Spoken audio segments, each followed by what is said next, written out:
Imagine tomorrow morning, you wake up, check your phone, and boom, the government just sent everyone $10 million. You're rich, your friends are rich. Even that one lazy guy who sleeps all day is suddenly a millionaire. Sounds amazing, right? But here's the scary part. If everyone becomes rich overnight, nobody actually becomes rich.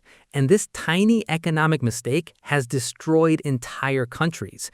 And there's one reason governments are terrified of this. We'll get to that in a minute. So today, let's answer one simple question. Why can't governments just print more money? And trust me, the answer is way more dangerous than people think. First, you need to understand something important. Money itself is not wealth. That paper in your wallet, it's just paper. Real wealth is food, houses, cars, electricity, technology. Because at the end of the day, you cannot eat money. And this is exactly where most people get confused. Let's make this ridiculously simple. Imagine a tiny island. There are 10 people and only 10 burgers. Each burger costs $5. Perfect balance, everyone eats, everyone's happy. But then the government starts printing tons of money. Now everyone suddenly has extra cash, and immediately people start screaming, "I want 2 burgers. I want 3 burgers." One guy buys 20 burgers, another guy panic buys everything, and one genius thinks burgers are a good investment. But wait, there are still only 10 burgers. See the problem? Now the burger seller notices something interesting. Everyone suddenly has more money. Everyone is competing harder. So what does he do? He raises prices. $5 burger becomes $10, then $20, then maybe even $50. And here's the crazy part. The burger itself didn't change at all.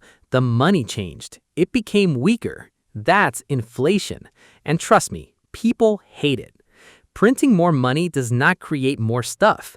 It only creates more competition for the same stuff, which pushes prices higher. Sounds harmless until milk costs more than your salary.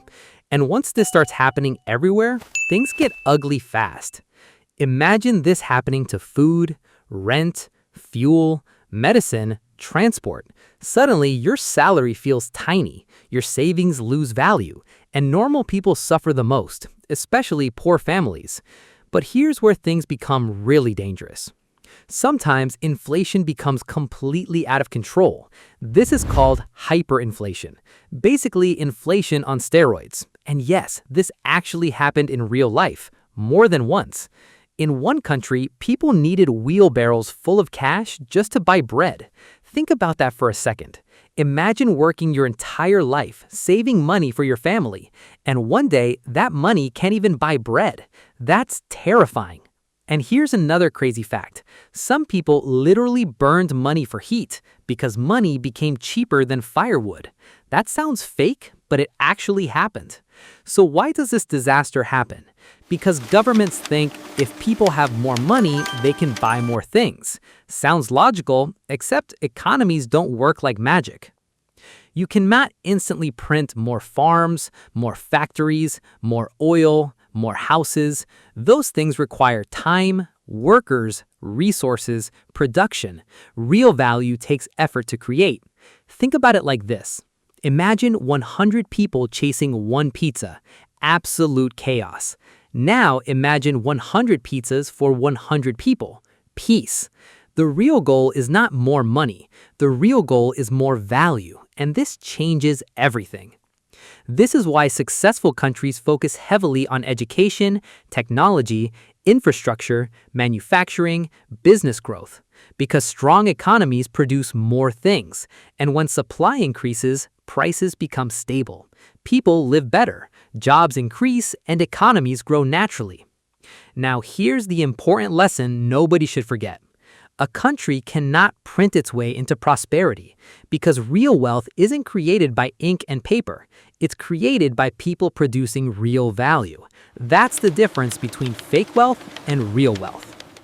So next time someone says, "Why doesn't the government just print more money?" You'll know the answer. Because printing money without increasing production is like adding more players into a game without adding more food. Eventually, everybody fights over the same resources, and the money slowly becomes meaningless. And honestly, that's one of the most dangerous economic traps in history. If you enjoyed this video, subscribe to The Money Truth for simple money lessons explained with stickmen.